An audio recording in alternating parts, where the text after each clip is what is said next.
Unsure of your dream? Study abroad destination? Clear your doubts. Videsh Consult. Call 9676502888.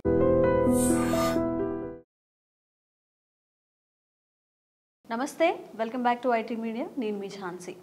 ఆపత్కాలంలో ఆదుకుంటుంది అని చాలామంది health insurance policies తీసుకుంటూ ఉంటారు. కానీ ఎండ్ ఆఫ్ ద డే మనకు అవసరమైనప్పుడు 100% అది క్లెయిమ్ కాలేదు, నేను చాలా అమౌంట్ పే చేశాను, ఇంకా నాకు అమౌంట్ రాలేదు, ఇలాంటి ఇష్యూస్ అన్ని మనం వింటూ ఉన్నాం. అసలు హెల్త్ ఇన్సూరెన్స్ చేసేటప్పుడు ఎలాంటి జాగ్రత్తలు తీసుకోవాలి, ఎలా క్లెయిమ్ చేసుకోవాలి, ఈ విషయాలు తెలుసుకుందాం. ప్రస్తుతం మనతో AMFI registered mutual fund distributor Srinivas Reddy గారు ఉన్నారు. నమస్కారం అండి. నమస్కారం అండి. సార్, హెల్త్ ఇన్సూరెన్స్ అనేది ఒక సామాన్యుడికి చాలా ఇంపార్టెంట్. ఈ మధ్య కాలంలో అవేర్నెస్ కూడా అందరికీ పెరిగిపోతుంది. ఒక ఇన్సూరెన్స్ తీసుకుంటే మనకి చాలా పనికి వస్తుంది, అది మనల్ని చాలా సేవ్ చేస్తుంది, ఆదుకుంటుంది అని చెప్పి. మరి 100% క్లెయిమ్ కాకపోవడం కానీ, రిజెక్ట్ అవ్వడం కానీ ఇవి ఎందుకు జరుగుతాయి అంటారు? జనరల్గా అండి, దీంట్లో మీరు ఏదైతే చెప్తున్నారో ఇవి మన సరౌండింగ్స్లో చాలా ఎక్కువగా వినేవి వర్డ్స్, లేకపోతే బజ్ ఉంది. అంటే చాలా ఏరియాస్లో నాకు 100% రాలేదు, నేను ఇన్సూరెన్స్ ప్రీమియం పే చేశాను కానీ దాంట్లో నేను 30%, 20% నేనే పే చేశాను, ఇట్లాంటివి చాలా వినపడతాయి మార్కెట్లో. ఎందుకు జరుగుతుంది అలా అంటే కస్టమర్కి ఆ పాలసీ మీద అవగాహన లేకపోవటం. అంటే మీరు పాలసీ తీసుకునేటప్పుడు వాటి యొక్క పూర్తి వివరాలు ఏమీ తెలుసుకోకుండా కండిషనల్ పాలసీస్ అంటే కోపేమెంట్తో కానీ, లేదా డిసీజ్ వైజ్ సప్లిమెంట్స్తో కానీ, లేదా కొన్ని కండిషన్స్కి నేను క్లెయిమ్ ఇవ్వను అన్న దగ్గర అలాంటి కండిషన్స్తో కూడా కొన్ని పాలసీలు ఉంటాయి. ఇలాంటి పాలసీలు తీసుకుంటే ఇలాంటి 100% బిల్ అనేది కంపెనీ పే చేయదు. కేసు క్లెయిమ్ యాక్సెప్ట్ చేసినప్పుడు కూడా ఆ కంపెనీ, ఆ పర్టికులర్ కంపెనీ క్లెయిమ్ రేషియో మనం క్యాలిక్యులేట్ చేసుకుంటే ఆన్లైన్లో చూసుకుంటే 99%, 100% క్లెయిమ్ రేషియో ఉండొచ్చు. కానీ మీ పర్టికులర్ క్లెయిమ్కి వచ్చేపాటికి 50% మీరే పే చేయాలి, 80% కంపెనీ పే చేస్తుంది, లేకపోతే 90% పే చేస్తుంది. ఇలాంటి కండిషన్స్ అన్నీ ఉంటాయి. దీనికి పర్టికులర్గా డిసీజ్ వైజ్ సప్లిమెంట్స్ లేదా కో పేమెంట్స్ ఉన్నప్పుడు ఇట్లాంటివి జరుగుతూ ఉంటాయి. ఇవి కాకుండా మేజర్గా జరిగేది రూమ్ రెంట్. ఎవరైతే ఒక పాలసీని, ఉదాహరణకి ఎవరైనా ఒక 5 lakhs రూపీస్ పాలసీ తీసుకున్నారు, అతను హాస్పిటల్కి వెళ్తే 1 లక్ష రూపాయలు బిల్లు వచ్చింది, కానీ కంపెనీ 50,000 మాత్రమే పే చేస్తుంది, 50,000 మీరే పే చేసుకోమంది అనే చెప్తుంది. కానీ 5 lakhs పాలసీ ఉంది, నాకు సప్లిమెంట్స్ ఏమీ లేవు, కానీ నాకు 50% వచ్చింది, నేను 100% ఇంత ప్రీమియం పే చేసిన తర్వాత కూడా నాకు అమౌంట్ రాలేదని కంప్లైంట్స్ అయితే ఉంటాయి. ఎందుకు ఉంటాయి అంటే కొన్ని కండిషన్స్. రూమ్ రెంట్ సబ్లిమిట్ అనేది ఉంటుందండి. 1% ఆఫ్ ద సమ్మేషన్, లేదా మ్యాక్సిమం 5,000 ఇస్తా అనే కండిషన్ చాలా పాలసీల్లో ఉంటుంది.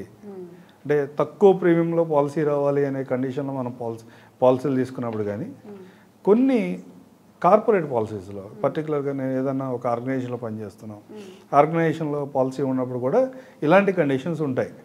సపోజ్ మనం అనుకున్న కేసులో 1 లక్ష రూపాయలు బిల్ అయింది, 50,000 పే చేశాడు. మేబీ అతను 10,000 రూపాయలు డైలీ కలెక్ట్ చేసే రూమ్లో ఉంటే కనుక ప్రపోర్షనేట్గా అతనికి అవైలబిలిటీ, రూమ్ రెంట్ ఎలిజిబిలిటీ 5,000 రూపాయలే ఉంది కాబట్టి 50% కంపెనీ పే చేస్తుంది, 50% కస్టమర్ హ్యాండ్ నుంచే పే చేసుకోవాల్సి వస్తుంది.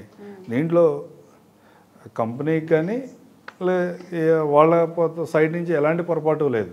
కానీ పాలసీ తీసుకునేటప్పుడు నీకు పాలసీ అమ్మిన వ్యక్తి కానీ, లేదా తీసుకున్న వాళ్ళు కానీ పూర్తిగా అవగాహనతో తీసుకున్నారా లేదా అన్నది అక్కడ ఇష్యూ తీసుకోవాలి. అండ్ ఇవి కాకుండా ఒక్కొక్కసారి మీరు చేసిన హెల్త్ ఇన్సూరెన్స్ కానీ రిజెక్ట్ అయిందని చెప్తూ ఉంటారు. ఒక పాలసీ రిజెక్ట్ అవ్వాలి అంటే అసలు కారణాలు ఏంటి, ఏమేమి ఉండొచ్చు? ఒక పాలసీ రిజెక్ట్ అవ్వడానికి కారణం నాన్ డిస్క్లోజర్ ఫ్యాక్ట్ అండి.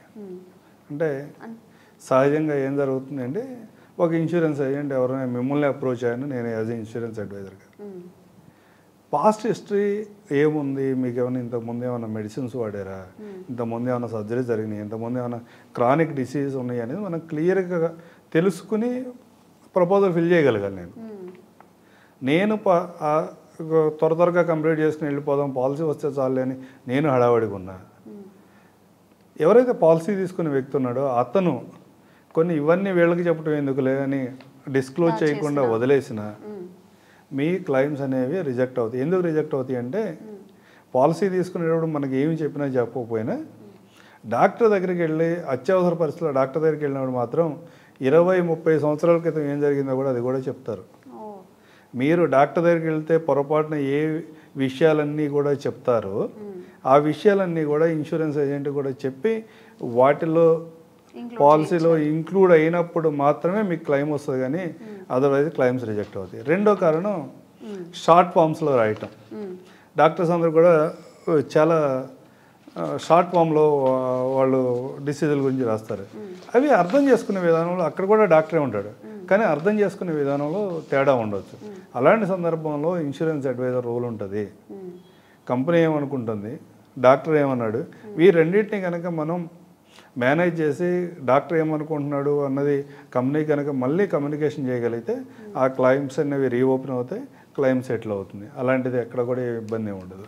ఓకే, అంటే అందరికీ దీని మీద అవేర్నెస్ లేకపోవచ్చు. మీరు చెప్పినట్టుగా కొంతమంది హెల్త్ గురించి దాచిపెట్టచ్చు, వీళ్ళకి ఎందుకులే చెప్పి అని చెప్పి. అసలు ఒక హెల్త్ ఇన్సూరెన్స్ పాలసీ మనం తీసుకోవాలి అనుకున్నప్పుడు తప్పనిసరిగా ఇవి పాటించాలి, ఇవి ఖచ్చితంగా ఇవి చెప్పాలి, అలాంటి ఆప్షన్స్ ఏమైనా ఉన్నాయా? అలాంటి తీసుకోవాల్సిన జాగ్రత్తలు ఉన్నాయండి. అంటే బేసిక్గా మీరు ఏం ఆలోచిస్తారంటే, ఎవరైనా పాలసీ తీసుకునే వాళ్ళందరూ ఏదో ఒక హెల్త్ ఇన్సూరెన్స్ పాలసీ అతను ఏదో వచ్చి అడుగుతున్నాడు, ఒక 20,000 30,000 అవుతుంది తీసుకుని అందరూ అనుకుంటున్నారు కదా, చుట్టూ అందరూ కూడా అనుకుంటున్నారు హెల్త్ ఇన్సూరెన్స్ ఉంటే మంచిది, మనం కూడా తీసుకుంటే బాగుంటుంది, అదే ఉంటుందిలే.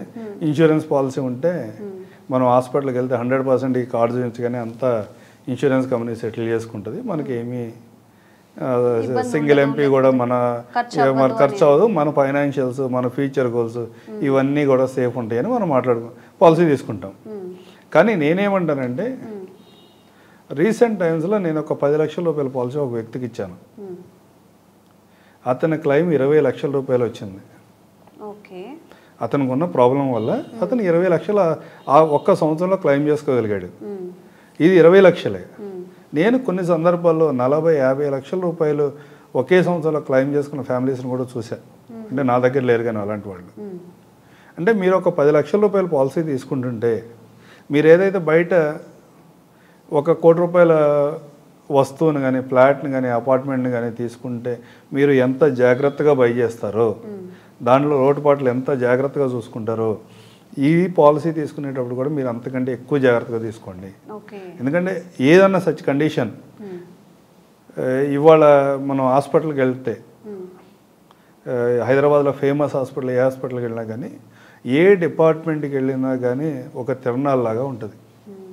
ఎక్కడ ఎనీ హాస్పిటల్కి వెళ్ళండి మీరు, చాలా కొన్ని డిపార్ట్మెంట్స్లో బిల్ ఎంత అవుతుందని చూస్తే 60 లక్షలు 70 లక్షల రూపాయలు అవుతుంది, ఇది మొత్తం క్యూర్ అయ్యేపాటికి అని చెప్తూ ఉంటారు. తర్వాత బయటకు వస్తామా రావా అది వేరే విషయం. మీ పాలసీలో కనుక పొరపాటున ఏవైతే మీరు చెప్పాల్సిన విషయాలు, డిస్క్లోజ్ చేయాల్సిన విషయాలు డిస్క్లోజ్ చేయకుండా పాలసీ తీసుకున్నట్లయితే, మీరు హాస్పిటల్కి వెళ్ళిన తర్వాత డాక్టర్కి అయితే 100% అన్నీ చెప్తారు, దాంట్లో మొహమాటం ఏం లేదు, ఆటోమేటిక్గా రిజెక్ట్ అవుతుంది, పాలసీ రిజెక్ట్ అవుతుంది. దాంట్లో ఎవరైతే మీకు పాలసీ చేయించిన అడ్వైజర్ కావచ్చు, లేదా ఆన్లైన్ ప్లాట్ఫామ్స్ కావచ్చు, ఎవరు కూడా ఆ టైంలో మీకు ఎవరో సహాయం చేయలేరు. మీకు పొరపాటున 60 లక్షలు 70 లక్షల క్లెయిమ్ చేసుకోవాల్సిన పరిస్థితిలో మీరే ఉంటే కూడా అది మీకు 60 లక్షలు 70 లక్షల లాస్, కానీ మీరు కట్టిన 20,000 30,000 కాదు. ఇలాంటి సందర్భంలో అంటే ఏదైనా ఒక పాలసీ తీసుకుంటున్నప్పుడు, పర్టికులర్గా హెల్త్ ఇన్సూరెన్స్ తీసుకునేటప్పుడు ఎవరైనా మీ చుట్టుపక్కల ఉన్న వాళ్ళు ప్రాపర్గా నాలెడ్జ్ ఉన్న పర్సన్ దగ్గర 2 సార్లు 3 సార్లు అతను కలవటం ద్వారా కానీ, అతన్ని మల్టిపుల్ క్వశ్చన్స్ అడగటం ద్వారా కానీ, అతని కెపాసిటీ కూడా మీరు అర్థం చేసుకున్న తర్వాత పాలసీ చేసుకోండి. అలాగని మార్కెట్లో మేము చాలా చూస్తాం, ఆన్లైన్లో 5% డిస్కౌంట్ వస్తుంది, 10% డిస్కౌంట్ వస్తుంది, పాలసీలు వెళ్తాయి. లాస్ట్ 1 ఇయర్లో నేను దగ్గర ఇట్లా మాట్లాడకూడదు కానీ ఒక 60-70 పాలసీ కాపీస్ని మేము స్క్రూటినీ చేస్తే దగ్గర 30% పాలసీస్లో ఎవరికి క్లెయిమ్స్ అయితే రావు. ఎందుకంటే వీళ్ళు ఏమనుకుంటున్నారు, నాన్ డిస్క్లోజ్ ఏవైతే డిస్క్లోజ్ చేయాలో అవన్నీ డిస్క్లోజ్ చేశాను అతను అనుకుంటున్నాడు. ఆ పాలసీలో చూస్తే అవి ఏవైతే ప్రీ ఎగ్జిస్టింగ్ కండిషన్స్ ఉన్నాయో, డిస్క్లోజ్ చేయాల్సిన రిక్వైర్మెంట్స్ ఉన్నాయో అవేవి కూడా పాలసీ కాపీలో లేవు. ఈ వీడియో ద్వారా మేము చెప్పేది ఒకటే, ఇప్పటికైనా చెక్ చేసుకోండి. మీరు ఎక్కడైనా ఇలా ఆన్లైన్లో కానీ లేదా ఏజెంట్ల దగ్గర కానీ పాలసీలు తీసుకున్నట్లయితే మీరు ఏదైతే ప్రీ ఎగ్జిస్టింగ్ కండిషన్ మీరు ఏదైతే మెన్షన్ చేసామని మీరు అనుకుంటున్నారో అవన్నీ మీ పాలసీ కాపీలో ఉన్నాయో లేదో తెలుసుకోండి. అవి ఉన్నట్లయితే ఓకే, అవి లేకపోతే కనుక నెక్స్ట్ రెన్యువల్ టైంలో కానీ ఇమీడియట్గా కంపెనీస్కి మీరు అప్రోచ్ అయ్యి అవి ప్రీ ఎగ్జిస్టింగ్ కండిషన్ యాడ్ చేసుకుంటే మాత్రమే మీరు ఫైనాన్షియల్గా సెక్యూర్గా ఉంటారు. కానీ అదర్వైజ్ మీరు పాలసీ కట్టిన తర్వాత కూడా పాలసీలు రిజెక్ట్ అవుతాయి, ఏదన్నా పొరపాటున అవసరం వస్తే పాలసీ రిజెక్ట్ అవుతుంది, మీ ఫైనాన్షియల్ ప్లానింగ్ అంతా కూడా దెబ్బతింటుందన్నమాట. అవును అవును. సో ఈ జాగ్రత్తలు పాటించి పాలసీ తీసుకునే ముందు అంటే ఎవరైనా ఉంటారు మనకి సజెస్ట్ చేస్తారు కదా సార్ బయట కూడా అసలు ఎలా తీసుకోవాలి పాలసీ ఏంటి, నాకు ఈ డిసీజెస్ ఉన్నాయి లేకపోతే మా ఇంట్లో వీళ్ళకి చేయించాలనుకుంటున్నాం అన్నప్పుడు దానికి తగ్గట్టుగా మనకి ఏం హెల్త్ ఇష్యూస్ ఉన్నాయో దానికి రిలేటెడ్గా జాగ్రత్తగా తీసుకుంటే పాలసీస్ అనేవి వర్క్ అవుతాయి. Okay, thank you sir. Thank you అండి.